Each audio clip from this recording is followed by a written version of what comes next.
Well, people may or may not talk about politics at social gatherings, and maybe it's debatable as well. But the message you would like to send out, you must vote. Yes. Debating or not, that's secondary, but you must vote. Of course. I mean, it's one of our constitutional rights, and everybody should vote. And we get this opportunity every 5 years to determine which government stays in power. And we are the largest democracy. So I'm very proud of that. All right. Getting to the markets then, we have seen some bit of nervousness getting into the election, but that's normally what we see. It's been a good run, mind you. So how would you approach the markets from here on? Yeah, so if I look at the markets in a block of 5 years, if you take the last 5 years, markets given roughly 14-15%, and even the previous 5 years it was 14-15% CAGR. I'd be very happy if we get another 14-15% in the current government regime. And I think the probability of that is very high because this government has done a lot of reforms. So hopefully the benefits of that we'll see in the following year. So that's how I will put it.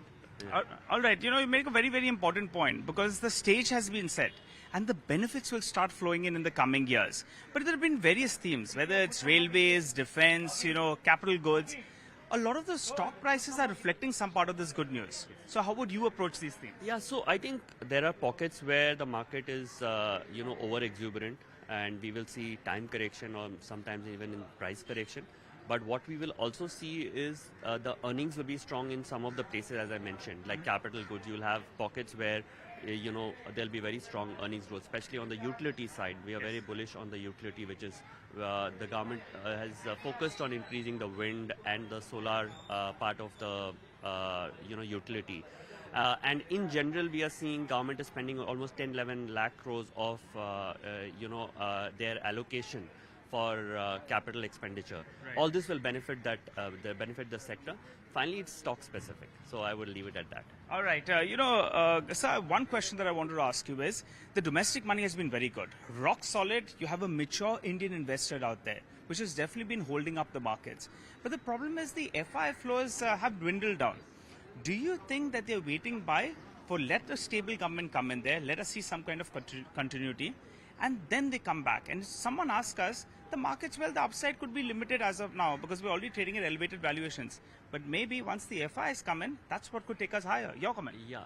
So I think I've been saying this, that emerging market as an asset class has been losing its flavor because it hasn't given any returns for 10 years. Even if you look at the 20-year returns, it is in very low single digits.